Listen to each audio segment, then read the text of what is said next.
Assalamualaikum warahmatullahi wabarakatuh.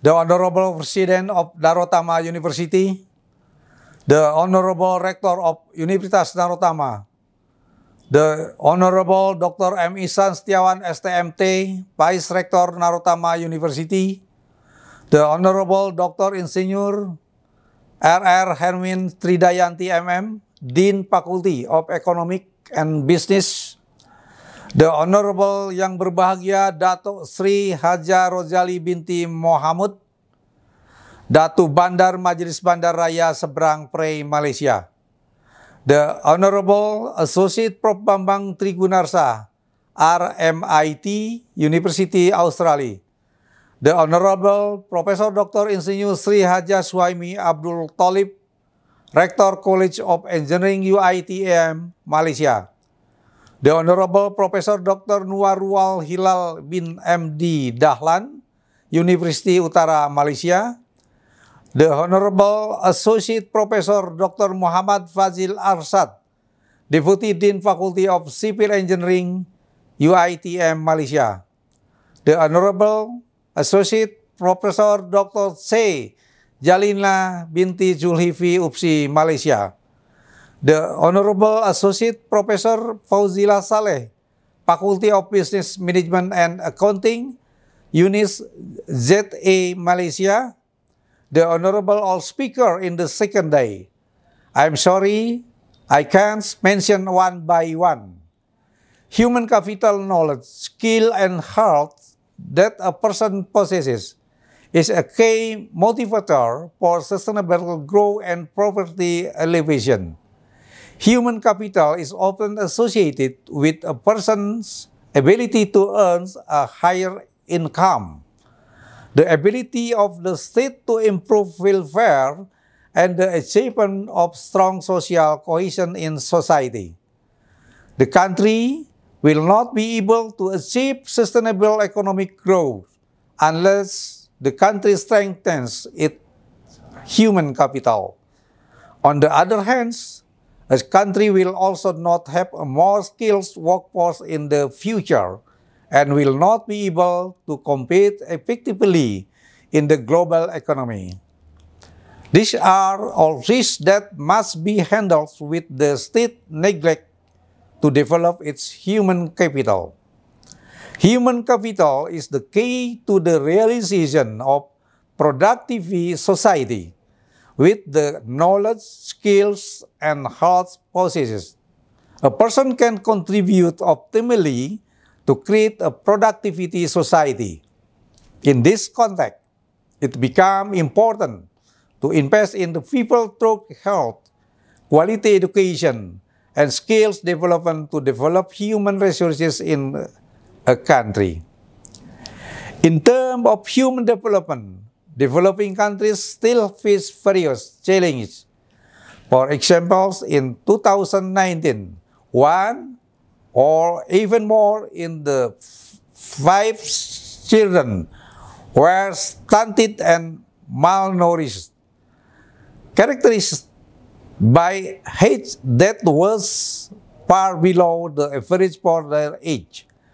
This, of course, will have an impact on the physical and cognitive weaknesses of these children. The impact of the current pandemic may make more children experience stunting, especially in developing countries. Human Capital Index data released by the World Bank in October 2018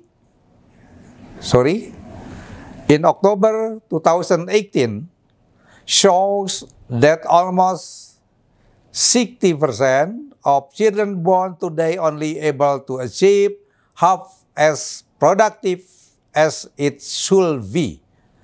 This indicates human capital crisis that will have implications for economic growth and extreme poverty in the future.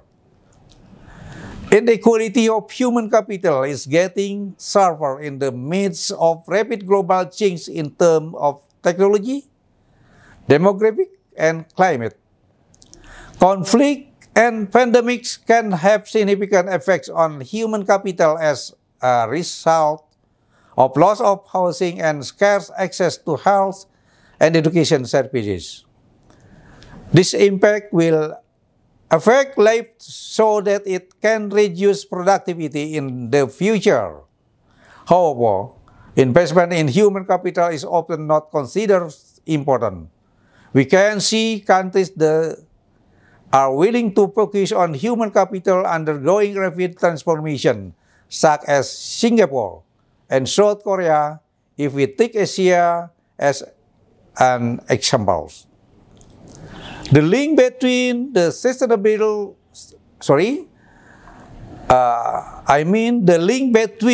sustainable development goals contains in goal for quality education.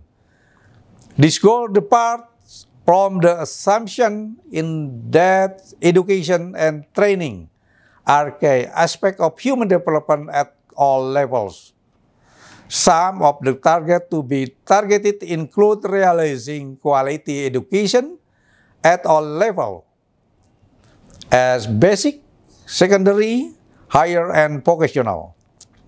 Encouraging the number of young people who have relevant skills in the world of work and entrepreneurship, opportunities for lifelong learning, eliminating all forms of discrimination in education, and encouraging the role of education for sustainable development itself. Currently, European countries are ranked best in achieving this goal, referring to the data released by the European Union's reflection paper towards a sustainable Europe by 2030. The achievement of quality education in European Union countries as a whole show positive trends, indicated by increase in participation in early childhood education by up to 95% and the absorption of many graduate universities in the world of work up to 80.2% in 2017.